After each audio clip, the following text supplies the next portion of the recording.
नमस्कार। केंद्र राज्य संबंध में प्रशासनिक संबंध हमने अपनी लास्ट क्लास में पूरा कर लिया था और अब आगे बढ़ते हुए वित्तीय संबंध पढ़ेंगे।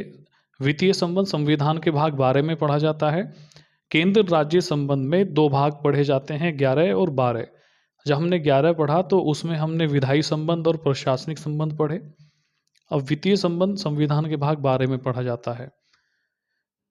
वित्तीय संबंध देश में जो वित्तीय संसाधन है उसका न्यायपूर्ण बंटवारा करता है, जो केंद्र और राज्यों के बीच होगा। दूसरा, केंद्र और राज्य वित्त के विभाजन से संबंधित या वित्त के एकत्रण से संबंधित जितना भी विवाद हो सकता है उसको समेट देते हैं संविधान के कुछ प्रावधान, क्योंकि संविधान में वित्त का एकत्रण और वित्त का वितरण सभी तरह की व्याख्या संविधान ने कर दी है, तो विवाद का कोई प्रश्न नहीं उठता। हाँ, इसमें जैसे हम विधायी संबंध पढ़ते थे और प्रशासनिक संबंध पढ़ते हैं, उसमें हमने देखा कि केंद्र को कुछ अधिक शक्तियाँ राज्य की तुलना में मिलती है, ऐसे ही कर के निर्धारण में भी कुछ अधिक शक्तियाँ केंद्र के पास है। और ये सारे प्रावधान जो है वित्तीय संबंध में हम पढ़ेंगे। तो हम हेडिंग लगाते हैं वित्तीय संबंध। केंद्र राज्य संबंध।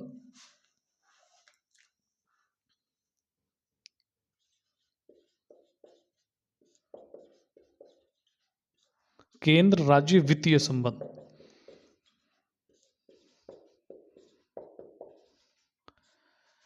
देखो, जब केंद्र राज्य संबंध हम पढ़ रहे थे तो हमने संविधान में भाग 11 और 12 का जिक्र किया था। तो ये जो अब संविधान के भाग 12 में इन प्रावधानों को पढ़ा जाएगा, जबकि 11 में विधायी और प्रशासनिक दोनों संबंध पढ़े जाते थे। संविधान के भाग 12 में पढ़ा जाता है अनुच्छेद 268 से 293 में जितने भी प्रावधान हैं वो सारे वित्तीय संबंध में पढ़े जाएंगे। ठीक है।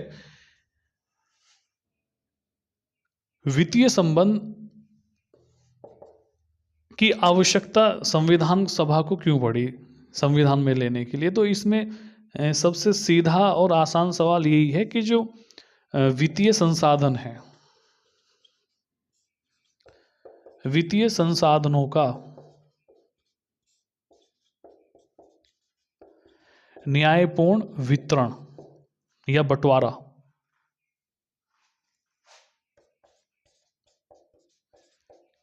वितरण ये प्रावधान करते हैं। अब देखिए, जो वितरण होगा वित्तीय संसाधनों का वो किस किस के बीच होगा?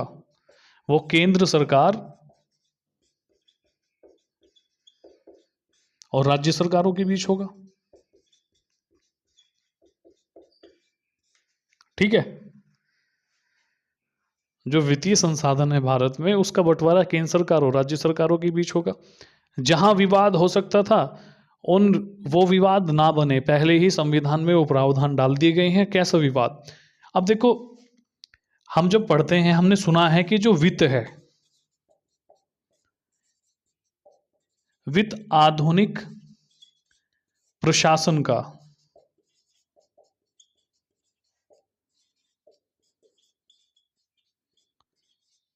रक्त है। हमने कहावत सुनी है ना कि वित्त आधुनिक प्रशासन का रक्त है। ये प्रशासन में खून की तरह बहता है। अब देख लो, कोई भी सरकारी योजना बिना वित्त के, बिना पैसे के क्रियान्वित हो ही नहीं सकती। न्याय व्यवस्था, कानून व्यवस्था, सड़कों का निर्माण, परिवहन तंत्र को बनाना, मतलब कुछ भी, स्वास्थ्य, शिक्षा, कुछ भी ऐसा कोई कार्य नहीं है जो वित्त पर आधारित ना हो। तो इसी वजह से कहा जाता है कि वित्त आधुनिक प्रशासन का रक्त है। अब ये जो वित्त आएगा, मतलब जो वित्त का एकत्रण होगा सरकारों के पास, इसकी व्याख्या भी संविधान में है और इसका जो बंटवारा होगा इसकी व्याख्या भी संविधान में है। मतलब संविधान ने कर को इकट्ठा करना और कर को जो है एक दूसरे में बांटना, विभाजित करने का भी वर्णन कर दिया है। तो इसमें जो है अनुच्छेद 265 से हम इसकी शुरुआत करते हैं। जब हम अनुच्छेद 265 को पढ़ते हैं तो उसमें कहा गया है कि बिना कानून के कर का अधिरोपण नहीं किया जाएगा। कोई भी सरकार विधि के प्राधिकार के बिना कर का अधिरोपण नहीं करेगी। इसका अर्थ है कि अगर कर लगाना है, टैक्स लेना है, तो उसके लिए कानून बनाना आवश्यक है। कानून नहीं तो कर नहीं। तो अनुच्छेद 265 हम पढ़ेंगे और इसमें क्या कहा गया है? अनुच्छेद 265 में कहा गया है कि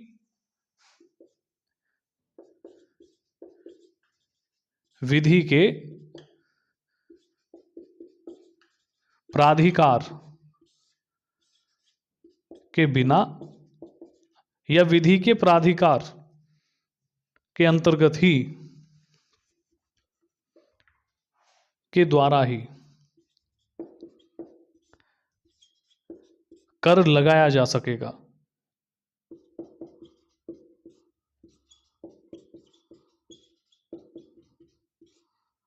अन्यथा नहीं। इसका मतलब ये है कि अगर कर लगाना है सरकारों को तो उसके लिए जो है कानून बनाना होगा। कानून बनाना अनिवार्य है।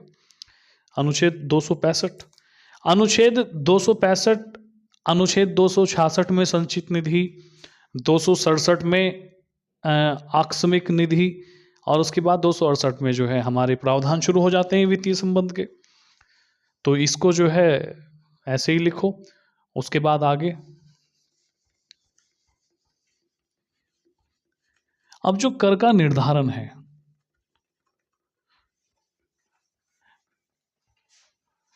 वो कौन सी सरकार किन विषय पर करेगी उसको देखते हैं।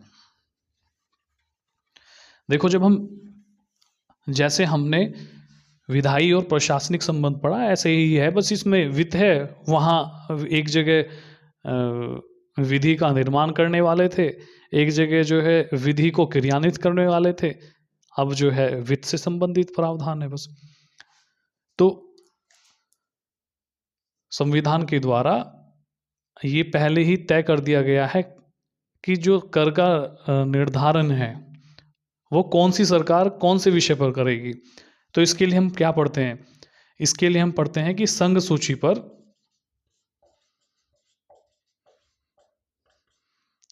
केंद्र सरकार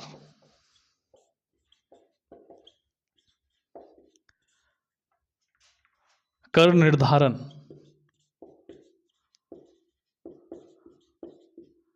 करेगी।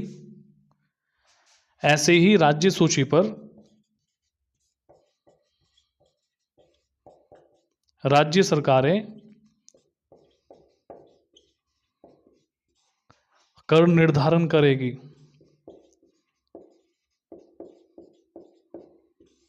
उसके बाद समवर्ती सूची, समवर्ती सूची पर केंद्र सरकार व राज्य सरकारें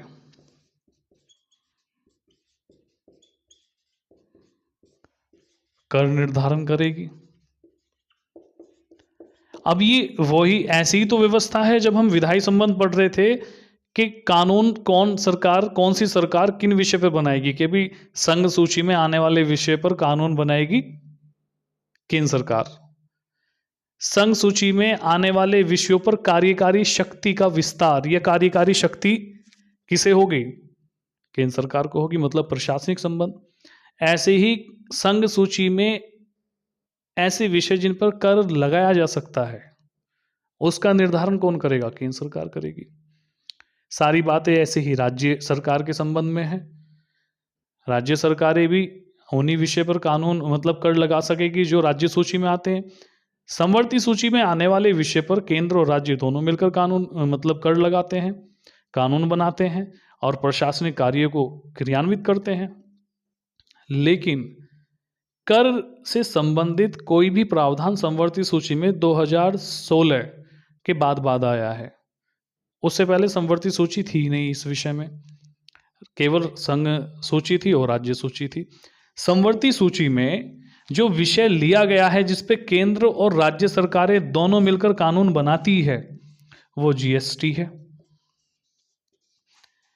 और जीएसटी को 101वें संविधान संशोधन 2016 के द्वारा शामिल किया गया है। अब ये जो जीएसटी है, ये जीएसटी 3 भागों में विभक्त होती है। एक सीजीएसटी है जिसे central goods and service tax,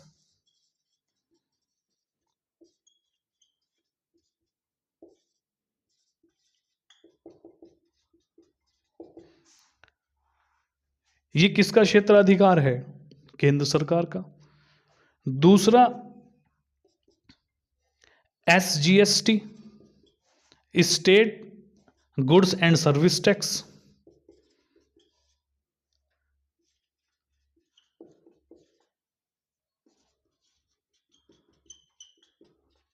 ये किसका क्षेत्राधिकार है? राज्य सरकारों का।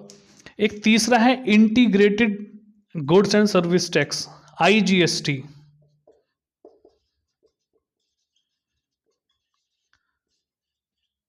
Goods and service tax.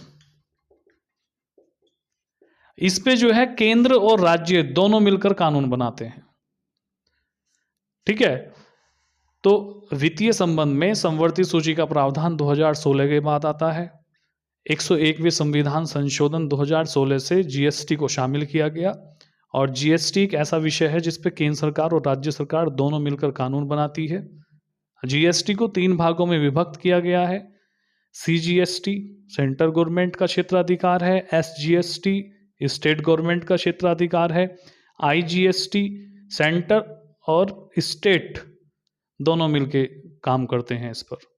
ये इससे प्राप्त होने वाला राजस्व टैक्स जो है केंद्र और राज्य दोनों के हाथों में होता है और अधिरोपित भी केंद्र और राज्य दोनों करते हैं। ठीक है। तो ये प्रावधान जो है इसमें पढ़ लेना। तो सबसे पहले संघ सूची, राज्य सूची और समवर्ती सूची। सारे प्रावधान विधायी संबंध, प्रशासनिक संबंध और वित्तीय संबंध में एक जैसे हैं। मतलब तीनों सूची की बात है तो स्वाभाविक सी बात है अवशिष्ट विषय भी इसमें पढ़े जाएंगे।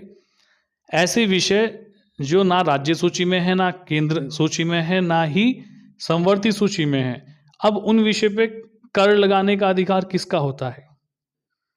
संसद का होगा। तो इसमें जो है अवशिष्ट विषय,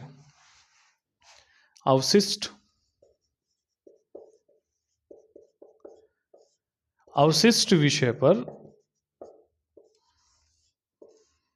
जो कर निर्धारण की शक्ति है संसद द्वारा कर लगाया जाएगा।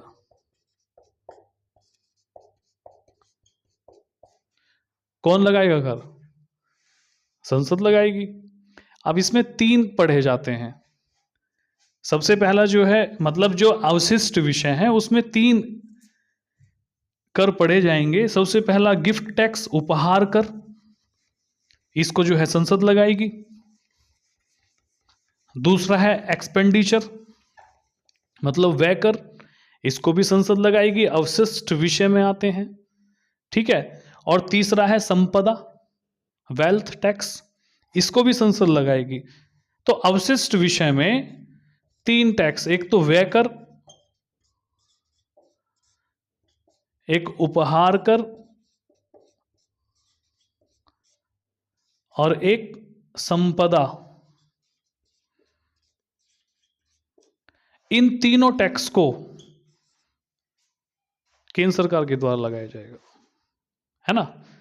नेक्स्ट, जैसा हमने केंद्र राज्य संबंध में पढ़ा है बार बार कि इसमें जो है केंद्र सरकार को अधिक शक्तियां मिलती है राज्य की तुलना में, क्योंकि केंद्र सरकार या संसद जो है सर्वोच्च संस्था है और संपूर्ण भारत में इसका अधिकार है। राज्य सरकारें भी इसी के अधीन काम करेंगी। तो वरीयता तो जो है केंद्र सरकार को जानी जानी है। संपूर्ण भारत के जनप्रतिनिधि इकट्ठा होते हैं संसद में। ठीक है। तो जब हमने विधायी संबंध पढ़ा तो उसमें भी देखा कि केंद्र सरकार को अधिक शक्ति है। जब हमने प्रशासनिक संबंध पढ़ा तो उसमें भी देखा कि राज्य सरकार को अधिक शक्ति है। तो जब हम वित्तीय संबंध पढ़ेंगे तो उसमें भी यही होगा कि केंद्र सरकार को अधिक शक्ति है राज्य सरकार की तुलना में। तो उसे देखते हैं।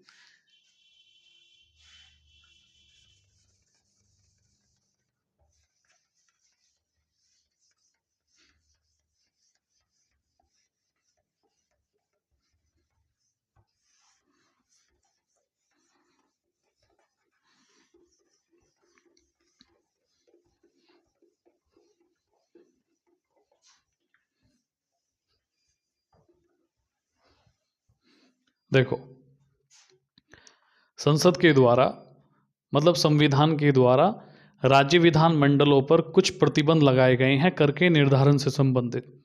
अब वो कौन से हैं उसको समझो। संविधान ने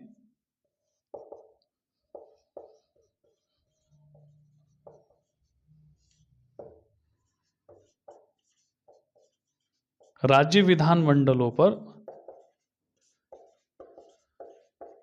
विधान मंडल पर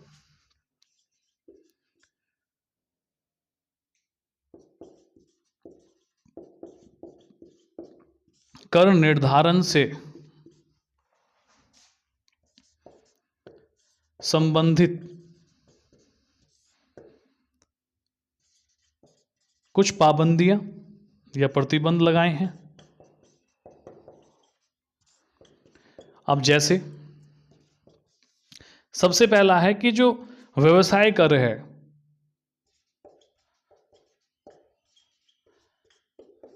व्यवसाय कर, रोजगार कर, इन पे जो राज्य विधान मंडल है,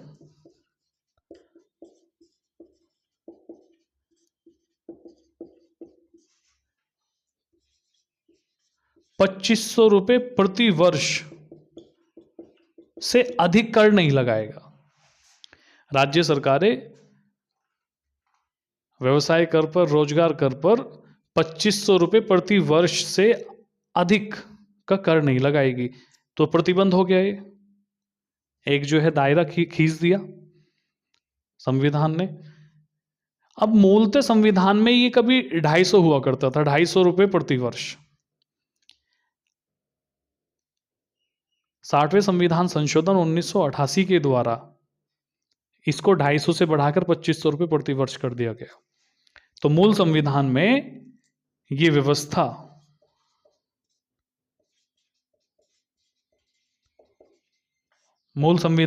व्यवस्था ₹250 प्रति वर्ष थी, जिसे क्या कितना कर दिया गया? ₹2500 कर दिया गया।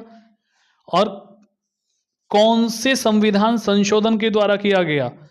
60वें संविधान संशोधन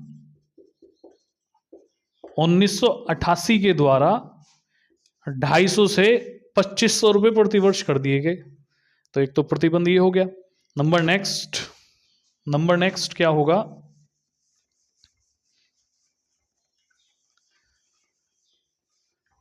जो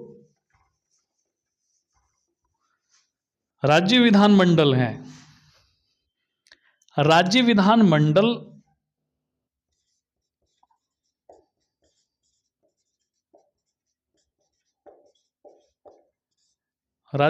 मंडल सेवाओं या वस्तुओं या दोनों की आपूर्ति पर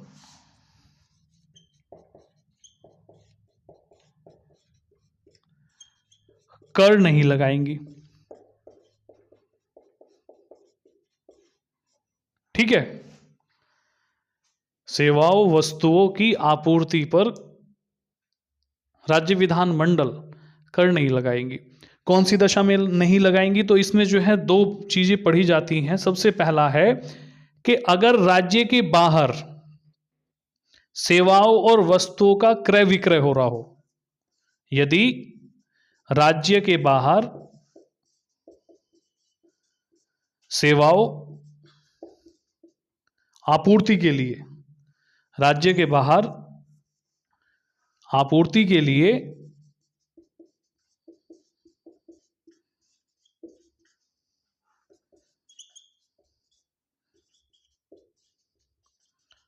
सेवाओं व वस्तुओं का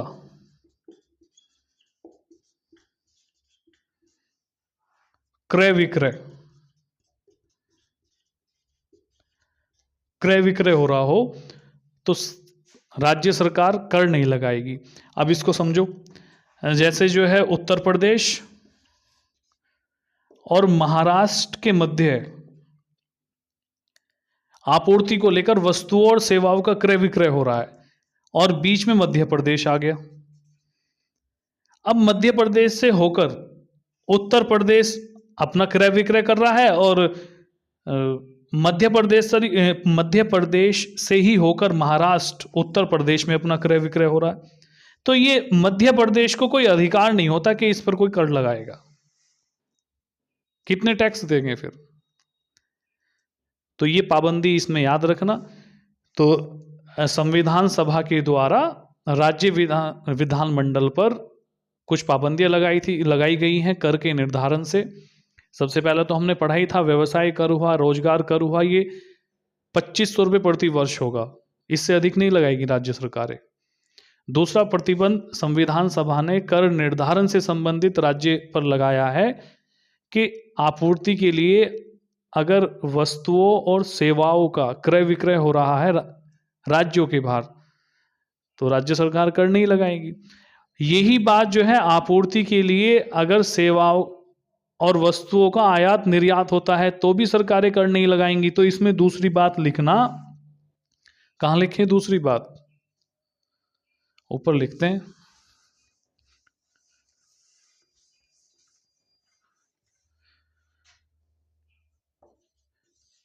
कि राज्य विधानमंडल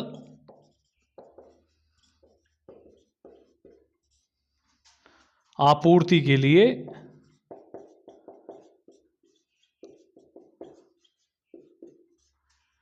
यदि वस्तुओं व सेवाओं का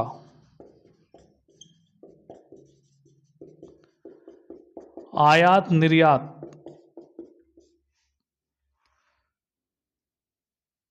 राज्य विधानमंडल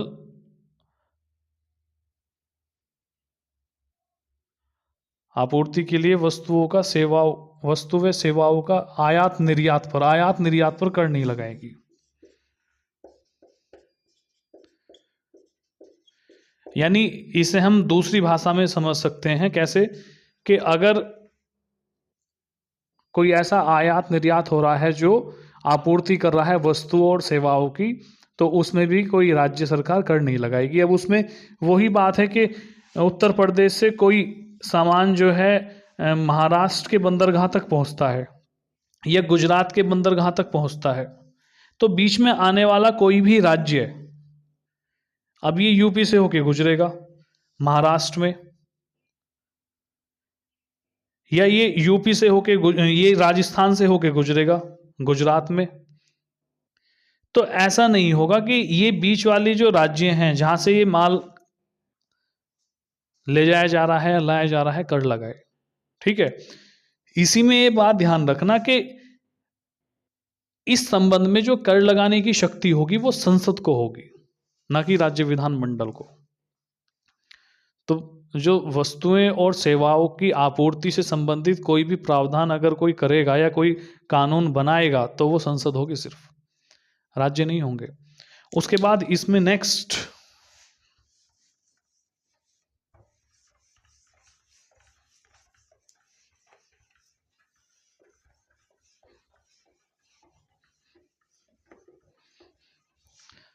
तीसरी पाबंदी है विद्युत को लेकर। देखो, विद्युत पर कर लगाने का अधिकार राज्य का होगा, लेकिन राज्य सरकारें ऐसा कोई कर नहीं लगाएगी उस विद्युत पर जो केंद्र सरकार के द्वारा प्रयोग की जा रही हो या रेलवे से संबंधित उसका प्रयोग किया जा रहा हो, तो उस पर कर नहीं लगेगा। तो उस फैक्ट को भी इसमें लिख लो कि विद्युत पर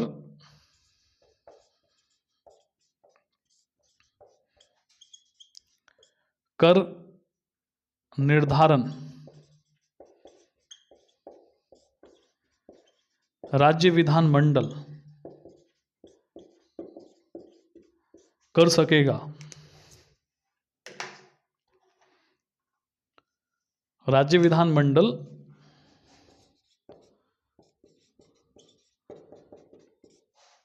सकेगा, लेकिन केंद्र सरकार द्वारा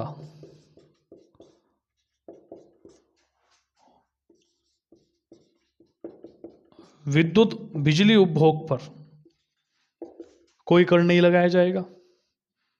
ठीक है, बिजली के उपभोग पर कोई भी कर नहीं लगाया जाएगा अगर केंद्र सरकार कर रही है। दूसरा, अगर रेलवे के कार्य